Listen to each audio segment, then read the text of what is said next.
안녕하세요. 올랜도 킴입니다. 오늘 또 시황 분석과 더불어서 종목 분석해보는 시간을 갖도록 하겠습니다. 자, 오늘 시장 한번 보겠습니다. 다우 같은 경우는 0.24% 상승했고, 나스닥이 0.36%, S&P 500이 0.26%, 러셀이 0.21%로서, 자, 나스닥하고 지금 이제 S&P 500은 계속해서 신고가를 달리고 있죠. S&P 500 같은 경우는 10일 연속으로 상승세가 들어오고 있다, 이렇게 보시면 되겠죠. 그래서 우리가 한번 내려갈 때 제대로 못 잡으면은 이렇게 급반등이 나올 때는 또 제대로 못 잡으면서 또 포모가 일어납니다. 근데 지금은 많이 올라왔으니까 좀 쫓아가서 담지 마시고 조금 더 기다리시면 또 좋은 장이 올 수 있다. 저렇게 먼저 말씀드립니다. 자, 먼저 오늘 시장 한번 보겠습니다. 시장에서 좀 같은 종목들은 에너지가 좀 같죠. 오늘 시장에서 에너지가 계속해서 달리고 있으니까 다른 종목들이 뭐 그렇게 크게 가지는 못했는데 오늘 장에도 테크놀로지 분야에서 소프트웨어가 계속해서 달리고 있다. 이렇게 보시면 되겠고, 여기는 조금은 좀 차별화가 되는 가운데 있죠. 어플리케이션 쪽은. 이쪽은 뭐 잘 가는 종목도 오라클, 마소 이런 것들은 계속해서 팔로알토 이런 것들은 못 갔던 종목들은 계속해서 상승되고 있고, 자, 그 중에서도 또 반도체도 많이 갔는데, 자, 엔비디아 이런 것들은 좀 브로드컴 많이 올라갔으니까 좀 쉬고 있고, 자, 나머지 종목들 있죠. AMD라든지 텍사스 유문트, 인텔 이런 것들이 좀 올라갔다. 자, 그 다음 또 중요하게 봐야 될 것이 메모리 분야 있죠. 이쪽도 델이라든지 샌디스크 이런 쪽으로 주가가 올라갔고, 자, 그 다음 또 광통신 쪽이나 이쪽에 또 시에나라든지 이런 것들이 루멘텀 이런 것들이 좀 많이 올라갔다 이렇게 보시면 되겠죠. 그래서 시장을 갖다가 주도하고 있는 것은 다른 것보다는 광통신하고 지금 메모리 분야가 좀 계속해서 시장을 이끌고 가고 있다 이렇게 보시면 되겠죠. 자, 거기다가 지금 이제 우리가 봐야 될 반도체 장비라든지 이런 것들도, 장비는 조금 줄어들었는데 반도체 일단 GPU라든지 이렇게 CPU 만드는 것들은 계속해서 상승되고 있다. 전반적으로 가장 중요한 반도체가 시장을 계속해서 이끌고 가고 있다 이렇게 보시면 되겠고, 그 다음에 일단 어느 정도 바닥을 확인하면서 소프트웨어 쪽도 반등을 일으키고 있다 이렇게 보시면 되겠죠. 그래서 시장 자체가 뭐 그렇게 오늘 장에서 뭐 기술주가 많이 어제 뛰었기 때문에 그 약간 일단은 좀 소강 상태가 되고 있었다 이렇게 보시면 되겠죠. 조금은 쉬어가는 장이 되고 있다, 저렇게 말씀을 드릴 수가 있겠습니다. 자, 하루 동안 퍼포먼스 한번 보겠습니다. 11개 섹터 중에서 한 7개 정도는 계속 상승이 되고 있죠. 그러니까 상승세가 계속해서 유지가 되면서 골고루 퍼져 있다 이렇게 보시면 되겠고, 오늘 장에서는 조금 온조세가 보였습니다. 에너지, 리얼리스테이트, 테크놀로지, 유틸리티 이런 종목들이 있죠. 즉 테크놀로지 빼고는 거의 다가 방어주인데 방어주가 올라가면서 기술주도 같이 올라가고 있다. 기술주가 그만큼 강하게 올라가고 있는데 그 이면에는 반도체가 있다 이렇게 보시면 되겠죠. 좀 많이 빠졌던 것은 헬스케어, 그다음 인더스트리얼, 그다음에 파이낸셜 분야가 좀 빠졌다 이렇게 보시면 됩니다. 그래서 전반적으로 시장에서 계속해서 가고 있는데 그중에서 테크놀로지는 쉬지 않고 달리고 있다 이렇게 보시면 되겠습니다. 자, 먼저 가스값 한번 보겠습니다. UK 오일 있죠. 브렌트유 같은 경우는 3.51% 상승한 98달러 기록하고 있고, US 오일 역시도 지금 2.28% 상승한 93달러를 기록하고 있다. 전반적으로 아직까지도 90불대 위에 있다 이렇게 말씀을 드립니다. 자, 오늘 10년물 금리가 좀 많이 올라갔죠. 그러니까 유가가 안 떨어지니까 10년물 금리가 0.75% 상승하면서 4.3을 또 돌파하고 있죠. 4.3 이렇게 가면 주가가 올라가는데 조금은 또 무리가 되고 있습니다. 그래서 오늘 장도 올라가긴 올라갔는데 큰 폭이 올라가지 못하고 있죠. 그래서 이런 것들은 금리가 올라가는 것들은 좀 주의해서 봐야 된다.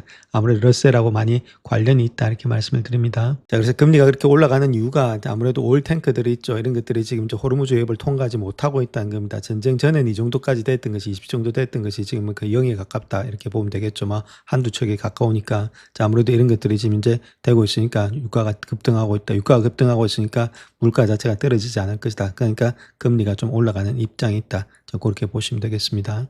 자, S&P 500의 지수 한번 보겠습니다. 직전 고점을 돌파하면서 신고가를 계속해서 행진하면서 12일 연속 상승되고 있죠. 그와 더불어서 나스닥도 마찬가지입니다. 고점을 돌파하면서 올라가고 있고, 오늘장에서 한 0.36% 24,000대를 기록하고 있다. 그래서 S&P 500하고 지금 현재 나스닥이 장세를 끌고 있다 이렇게 보시면 되겠고, 다우는 좀 힘이 없죠.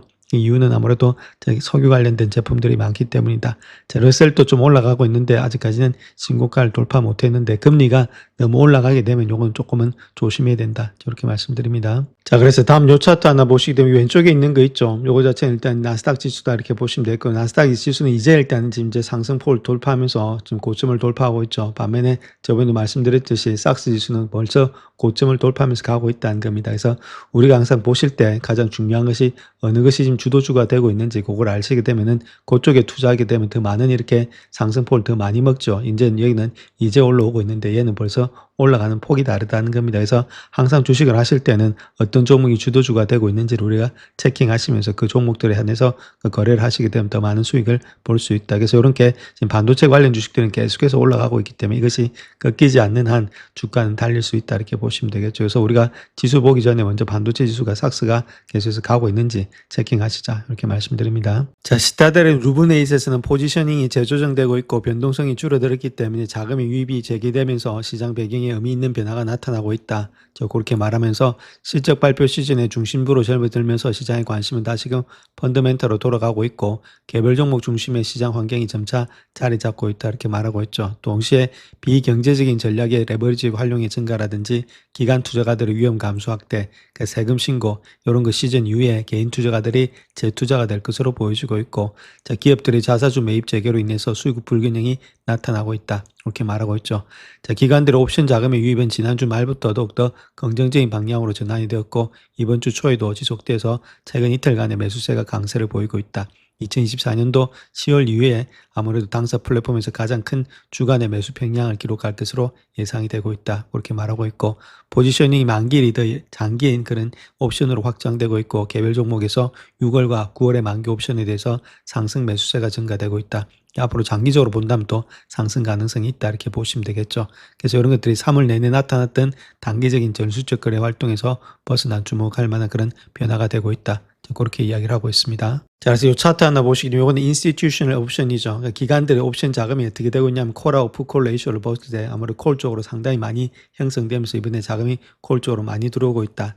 그렇게 우리가 보실 수가 있겠습니다. 자, 그 다음 또 이 차트 하나 보시면 5일 평균에 있죠. 5일 평균에 콜 옵션의 컨트롤의 계약수를 본다 하더라도 지금 상당히 많이 올라와 있는 상태 있죠. 그래서 콜 쪽으로 거의다가 지금 배팅을 하고 있다 이렇게 말씀드립니다. 자, 방금 트루소셜에 나타났던 내용 한번 보겠습니다. 트럼프가 이야기했던 내용을 보시게 되면은 지금 레바논 대통령과 더불어서 이스라엘의 네탄야후 총리 자체가 훌륭한 대화를 나눴다 그렇게 말하고 있고 양국 간의 평화를 이루기 위해서 동부 시간 기준으로서 5시부터 10일간의 공식 휴전에 돌입하기로 했다. 그렇게 말을 하고 있죠. 어디서 했냐면은 마르코 루비오 국무장관이 참석한 가운데 워싱턴 DC에서 34년 만에 처음으로 만났다. 자, 이걸만 본다 하더라도 자기가 안 급하면은 자기 지금 이제 집에서 이런 거 알 필요 없죠. 뭐 알아서 하면 그만이죠. 그만큼 급하다는 겁니다. 안 되니까 불러가지고 이야기를 하는 거겠죠. 이 정도로 일단은 급하게 있는 것이 트럼프다. 선거는 해야 되겠고 전쟁은 멈추지 않고 하니까 급하게 이제 불을 끄고 있는 상태다. 자, 그렇게 보시면 되겠습니다. 자, 이란 전쟁으로 인해서 주가 하락을 많이 하면서 시장이 강세의 또 다른 징후가 나타나고 있다 이렇게 밝히고 있는데 유가가 급등함에도 불구하고 주가는 계속해서 올라가고 있습니다. 그 이유에 대해서 한번 살펴보겠습니다. 자, 월가 유리한 상황이 계속해서 되고 있다 이렇게 보면 되는데 iShares MSCI USA 모멘텀 팩트 ETF가 MTUM이라고 부르고 있습니다. 요거 자체가 목요일에 장중에 최고가를 경신했다. 그렇게 이야기를 하고 있고 해당 펀드가 10일 연속의 상승세를 기록한 것이다. 그렇게 말하고 있죠. 그래서 모멘텀이라든지 성장주는 시장 전반에 비해서 큰 수익의 확정 잠재력을 특징으로 하는데 다시 말해서 월간 이러한 기업들이 빠르게 수익을 성장시킬 수 있다고 본다는 거겠죠. 그래서 모멘텀의 지수 자체가 요거 펀드 자체 ETF가 사상 최고치를 경신한 것은 펀드에 있어서 급격한 반전을 의미하고 있는데 7% 이상 하락했던 펀드가 2010년도 그 8% 정도 상승이 되고 있다. 그래서 S&P 500 지수의 상승세와도 똑같이 형성이 되고 있는데 자, 가장 중요해서 이런 모멘텀의 반점은 더 광범위한 시장 상승세의 시작일 수 있다. 그렇게 보면 되겠죠. 그래서 지금은 주가가 하락하는 게 아니라 더욱더 일단 올라갈 가능성이 있다. 그래서 눌리면은 매수 관점이다. 그 이야기를 하고 있습니다. 자, 그래서 야드니 리서치의 야드니 사정 역시도 낙관적인 이유는 충분하다 그렇게 말하고 있고 인공지능 거품이 터질 것이란 우려는 있지만 이제는 그러한 우려는 줄어들었다 그렇게 말하고 있고 이러한 형태가 역사적인 선례와 일치한다 그렇게 말하고 있는데 3월 30일에 시장이 바닥을 친 것은 백악관이 전쟁의 종식 방안을 모색하기 위한 논의를 시작한 데 따른 것이다. 그렇게 말하고 있고 시장은 보통 12개월 정도를 앞서는 경향이 있다. 역사를 보면 지정학적 위기는 대부분 매수 기회로 적용해 왔다 이렇게 말하고 있죠. 그래서 보통 일단 시장이 우리가 생각하는 것보다 훨씬 더 앞서가죠. 미스터 마켓이. 그러니까 우리의 뭐 천재라 해도 못 따라간다는 겁니다. 시장을 갖다가 했기 때문에 우리는 앞만 보는데 시장은 이미 가 있다 이렇게 보시면 되겠죠. 그래서 앞으로도 상승의 여력은 충분하다 그 이야기를 하고 있습니다. 자, 그렇다면 모멘텀 중에서 많이 왔던 종목 중에서 어떤 것을 사야 될지 한번 보게 되면은 전쟁 후에 많이 올라왔던 폭을 보게 되면 많이 올라왔던 것이 레볼루션 메디슨 이런 것들이 46%, 블룸 에너지가 한 45%, 크리도 역시도 한 45%, 인텔 역시도 한 43%, 아스테라 랩스 이것도 한 43%, 시에나 많이 올라왔죠. 34%, AMD 28%, 웨스턴 디지털 27%, 시게이트 24%, 플렉스 23% 이렇게 올라왔기 때문에 물론 많이 올라왔습니다. 그래서 좀 조정이 있다면 다시 좀 조정받고 또 갈 수 있는 종목들이 되지 않겠는가. 그래서 좋은 종목들은 우리가 체킹하셔서 뭐 여기 있는 것들은 나쁘진 않으니까 그런 것들 한번 체킹해 보자 이렇게 말씀드립니다. 자, 그래서 블룸에너지 이런 거 있죠. 러셀의 지금 대장주입니다. 이런 것들이 이란 전쟁 발발 후에 주가 자체가 40% 이상 급등을 했다 이렇게 말하고 있고, 특별히 신재생 관련 주식인데 이제 오라클과의 파트너십의 확대 발표 이후에 화요일에 또 24%가 급등을 하고 있죠. 그래서 클라우드 서비스 제공업체가 급증하는 데이터 센터 에너지 수요를 충족할 수 있도록 전력을 공급하기 위해서다. 그래서 전력은 어디까지는 항상 가고 있죠. 그래서 지번호가라든지 블룸에너지 이런 것들 우리가 체킹하셔서 보시고, 좀 안전하게 하시는 분들은 뭐 지번호가 좋다 이렇게 보시면 되겠죠. 인텔 같은 것도 40% 이상 상승을 했습니다. 자, 인텔의 주가가 지난주 24% 급등하면서 이번 주에 가장 과매수된 종목 중에 하나가 되고 있는데, 아무래도 이렇게 반도체 업계인 그물 자체가 인텔이 구글, 그 다음에 일론 머스크의 테라팹 이런 프로젝트와 더불어서 파트너십을 체결했기 때문이다. 이런 것들이 있죠. 그래서 계속해서 이런 것도 반도체, 그 다음 전력은 항상 같이 간다. 이렇게 보시면 됩니다. 그래서 특별히 지금 2026년도에는 모멘텀이 움직이는 증폭을 시키는 그런 역할을 많이 할 것이다. 모멘텀이 움직이는데도 그 안에 실적이 반드시 따라 붙어야 됩니다. 실적이 없이는 좀 많이 가기는 힘들다 이렇게 보시면 되겠고, S&P 500 지수가 10일 전망까지 하더라도 6,300까지 지금 하락했는데, 아무래도 이렇게 많이 증폭되는 그 자체가 모멘텀이 많이 붙고 있다. 즉 말씀 매수세가 많이 붙고 있다. 그렇게 보시면 되겠죠. 그래서 공매도 포지션이 좀 청산된 것도 있는데, 자, 그와 더불어서 매수세도 많이 올라왔다는 거죠. 그래서 모멘텀이 이제는 상승의 동력이 될 것이다. 자, 그렇게 이야기를 하고 있습니다. 자, 개인 투자가들은 이번에 상승장을 놓쳤다 그렇게 말하고 있는데, 톱니가 그렇게 말하고 있죠. 그럼에도 다음에 상승장은 개인 투자자들이 주도할 것이다 그렇게 이야기를 하고 있습니다. 자, 그 내용에 대해서도 한번 살펴보겠습니다. 그래서 펀드 스트레스 탑니가 이야기하고 있는 내용은 S&P 500의 V장 회복세가 많은 개인 투자가들을 당황하게 했다 그렇게 생각을 하고 있죠. 그래서 팔았지, 이때는 산 사람은 거의 없었다. 자, 그 이야기를 하고 있죠. 자, 그래서 1929년 이후부터 시작해서 시장 자체는 V자형 회복세를 보이는 경향이 많았다 그렇게 말을 하고 있는데, 많은 투자자들이 이런 사실을 모르고 있다는 거겠죠. 그래서 회복에 더 오랜 시간이 걸릴 것으로 예상한다. 자, 그렇게 이야기를 하고 있고, 자, 이번에 개인 투자가들 헤지펀드들은 저점에서 매수를 했는데 현금을 확보하기 위해서 공격적으로 매도한 것이 이번에 개인 투자가들이었다. 그래서 시장이 반전되었음에도 불구하고 강력한 약세론을 고수하면서 반등을 놓쳤죠. 대부분의 개인 투자가들이 이런 식으로 매매를 했다는 겁니다. 자, 그런데 이제부터는 아무래도 지속적인 상승세를 위한 원동력이 될 것으로 보여지고 있는 것이 개인 투자가다 이렇게 말하고 있습니다. 그래서 매도했던 자금을 갖다 이제 돈이 있으니까 자, 그걸로 다시금 매수세가 들어가지 않겠는가. 자, 그렇게 볼 수가 있겠죠. 자, 이렇게 아무래도 하락했던 이후에 지금 이제 상승되는 원동력의 이유는 첫 번째로 2차 세계대전 당시처럼 전쟁 초기에 주가가 바닥을 치는 전쟁의 안개 현상이 있었다. 그렇게 말하고 있고, 두 번째 요인들은 사람들이 좋은 소식을 기다려왔지만 시장은 일반적으로 나쁜 소식에 바닥을 치는 경향이 있다. 자, 그 이유는 일단 내려갈 때 이미 다 반영이 됐다는 겁니다. 미래를 갖다가 6개월, 12개월 후를 이야기를 하고 있는데 계속 앞에만 이야기하고 있으니까 전쟁 이야기하고 있는 게 아니죠. 미스터 마켓은 지금 이제 선거 이야기하고 있는데 전쟁에만 집중하고 있으니까 선거를 놓쳤다. 자, 그렇게 보시면 되겠습니다. 자, 그 다음 또 셋째로 본다면 바닥을 쳤다고 해서 아무도 종을 울리지는 않을 것이다 그렇게 말하고 있고, 3월 30일에 최저점이 6,344에서 시장을 활성화시킬 만한 어떤 사건도 없었다는 겁니다. 시장이 악재에 반응하지 않게 될 것뿐이다 이렇게 말하고 있죠. 그래서 시장의 반응을, 악재가 반응하지 않았다는 말은 시장이 일단 내려왔던 것을 다 일단 여기에 가격에 다 묻었다 그 이야기를 하고 있습니다.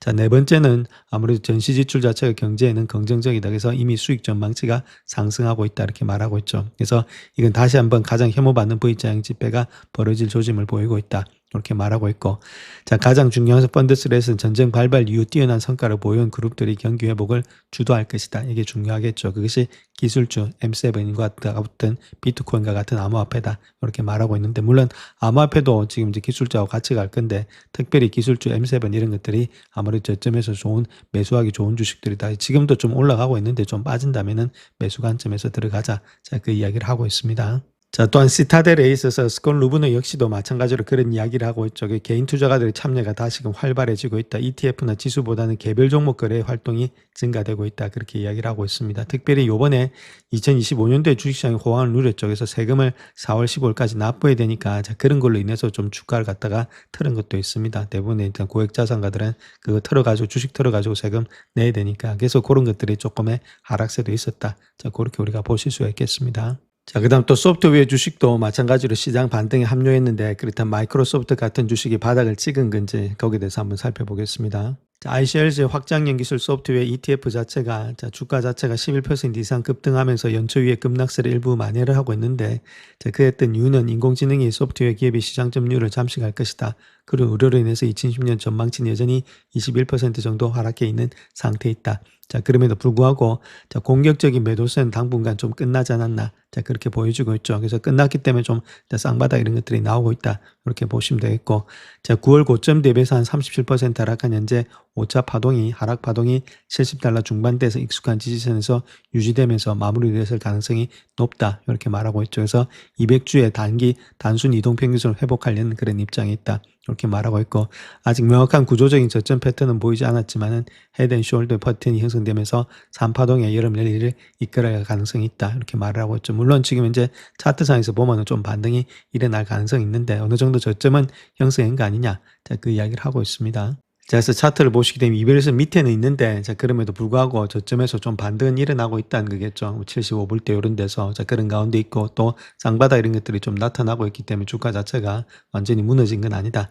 그래서 어느 정도 일단 여기서는 좀 저점 매수세가 들어오고 있다. 이런 것들이 거의 대부분이 다 마소라든지 이런 것들이 있죠. 오라클.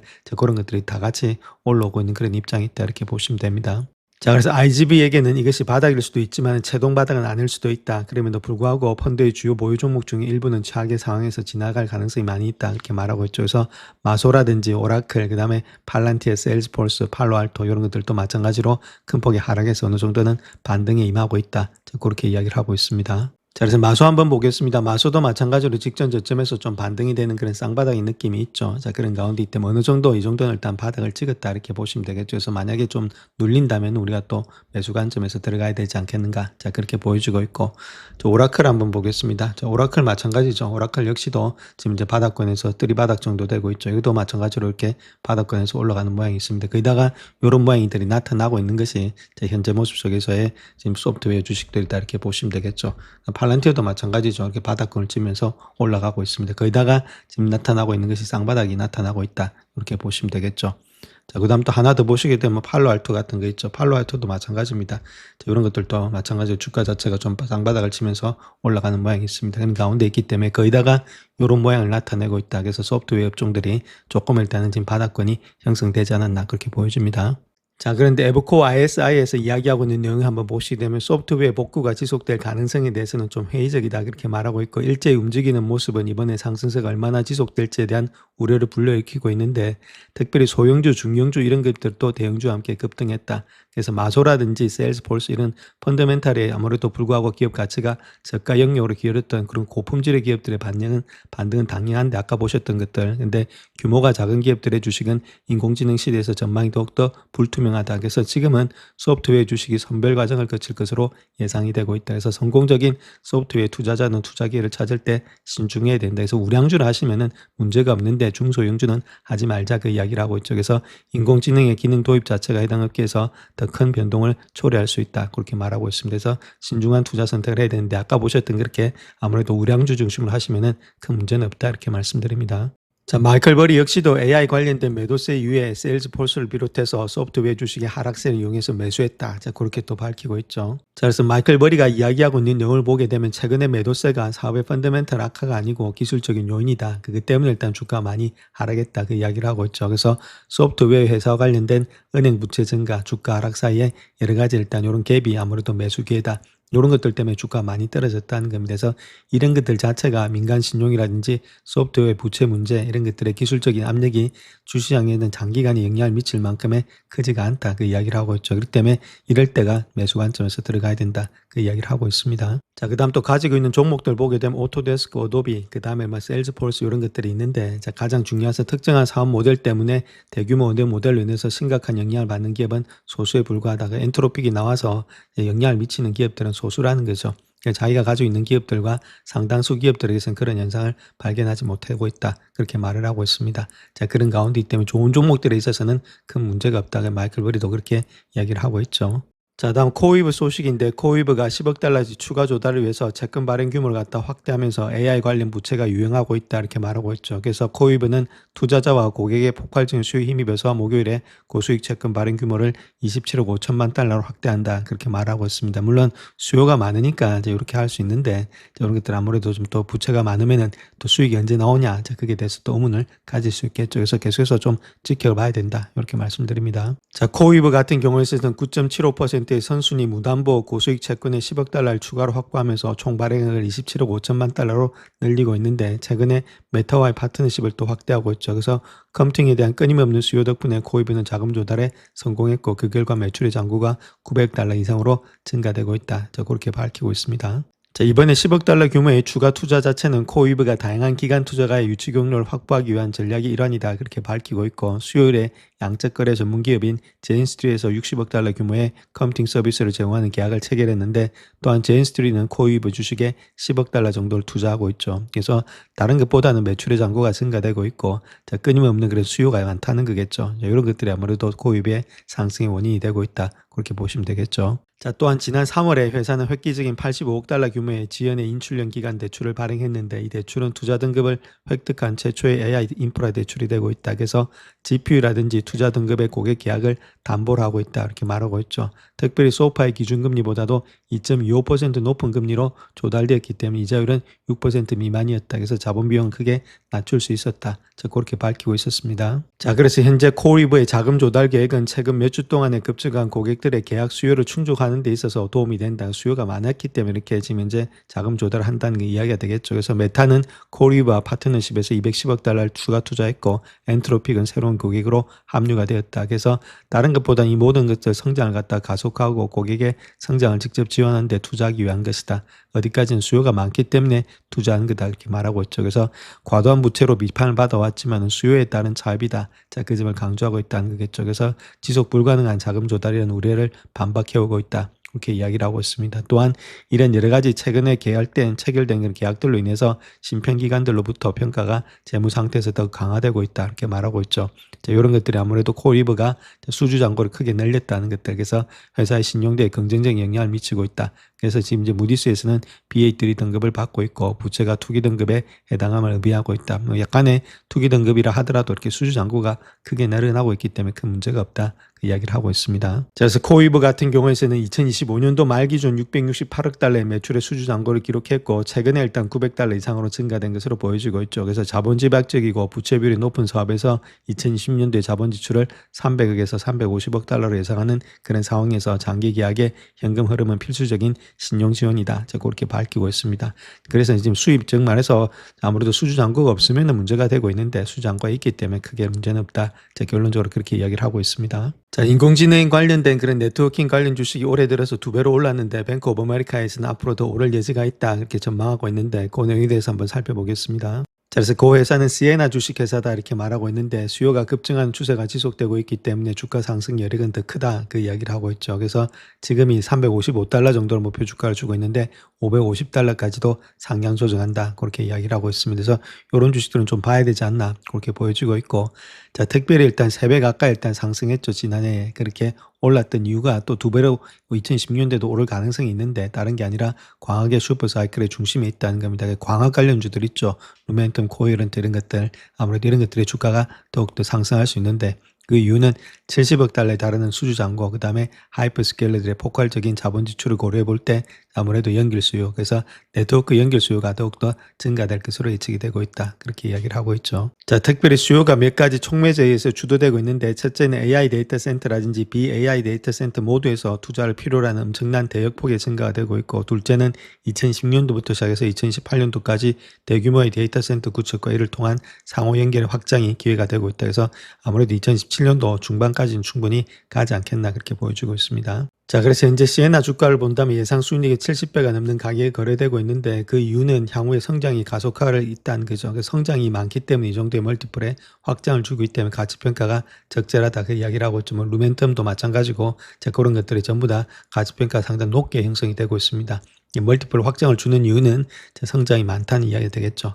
자, 그 다음 또 해당 주식은 인공지능형의 네트워킹의 장비 공급업체 중에서 가장 매력적인 기업 중에 하나가 되고 있기 때문에 시장 점유율이 확대가 될 것으로 예측이 되고 있다. 그렇게 이야기를 하고 있고, 또한 800의 GGR의 플러그 겸 제품의 시장 점유율이 2025년도에 30%에서 2026년도에는 최소 50%까지 증가된다. 시장 점유율이 늘어난다는 말은 매출의 증가가 일어난다. 그 이야기를 하고 있죠. 또한 지금 시장 규모 있죠. 이거 자체도 10배 이상 성장할 것으로 전망이 되고 있다. 이렇게 말하고 있습니다. 그래서 전반적으로 봐서 광 네트워킹의 클라우드 시장의 점유율 현재 50% 이상을 끌어올리는 원동력이 될 수 있는 것이 시에나다. 그렇기 때문에 성장이 좋기 때문에 충분히 주가는 올라갈 수 있다. 그 이야기를 하고 있습니다. 자, 그래서 이제 19명이 레이팅을 주고 있는데 5명이 스트롱 바이고 8명이 바이다, 6명이 홀드다 이렇게 보시면 되겠죠. 그래서 중간값은 한 350불 정도로 주고 있다 이렇게 보시면 되고 하이스트 프라이스가 한 470불 정도 되고 있다.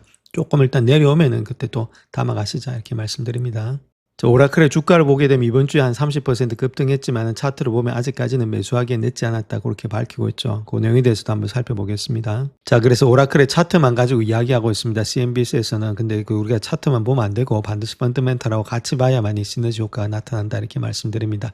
이렇게 포바닥 정도가 나타났다는 거죠. 그럼 어느 정도 바닥권은 형성이 됐다 그 이야기를 하고 있고, 알레스 같은 경우에 있어서도 이렇게 올라가고 있죠. 그래서 바닥은 형성되고 있는데 이게 올라간다가 다이버전스가 났기 때문에 주가는 반등하고 있는데 172불대가 1차 저항대, 2차 저항대는 186불대, 그 다음에 3차 저항대는 한 200불대가 되지 않겠는가 해서 이렇게 하락되는 장기의 추세 라인대가 또 돌파가 되면서 올라가고 있기 때문에 주가의 상승 여력은 더 많이 남았다. 자, 그 이야기를 현재로서는 하고 있습니다. 자, 다음에 AMD 주가 자체가 2005년도 이후에 최장기간의 상승세를 이어가고 있는데 그렇다면 이렇게 해서 사상 최고치를 경신했죠. 그렇다면 상승세가 계속해서 지속될 수 있는지 거기에 대해서 한번 알아보겠습니다. 자, 또한 번스타인에서 조금 일단 상향 조정했죠. 목표 주가를 235달러에서 265달러로 상향 조정했다. 이런 것도 좀 도움이 되고 있고, 자, 다른 것보다는 서버 부분의 수익 증가, 그 다음 인수 합병 등을 언급하고 있다 이렇게 말하고 있습니다. 특별히 AMD로부터 2월에 발표된 메타 자체가 6기가와트급의 그래픽 처리 장치를 구매할 예정에 있다. 이런 것들이 아무래도 주가 상승의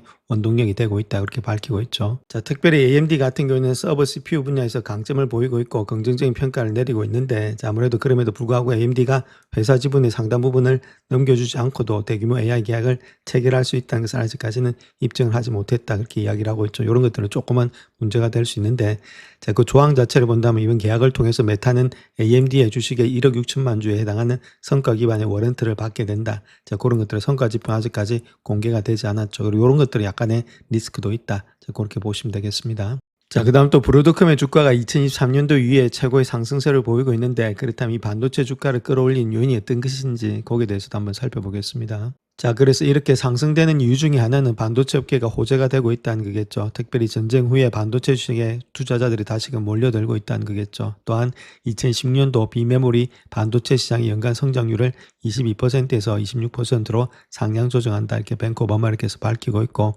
또한 이러한 성장사의 대부분이 인공지능과 데이터 센터 시장에서 견인되고 있다. 그러니까 앞으로도 충분히 발전 가능하다. 자, 그 이야기를 하고 있습니다. 영상을 끝까지 시청해 주셔서 감사합니다. 영상이 도움이 되셨다면 구독과 좋아요 부탁드립니다. 감사합니다.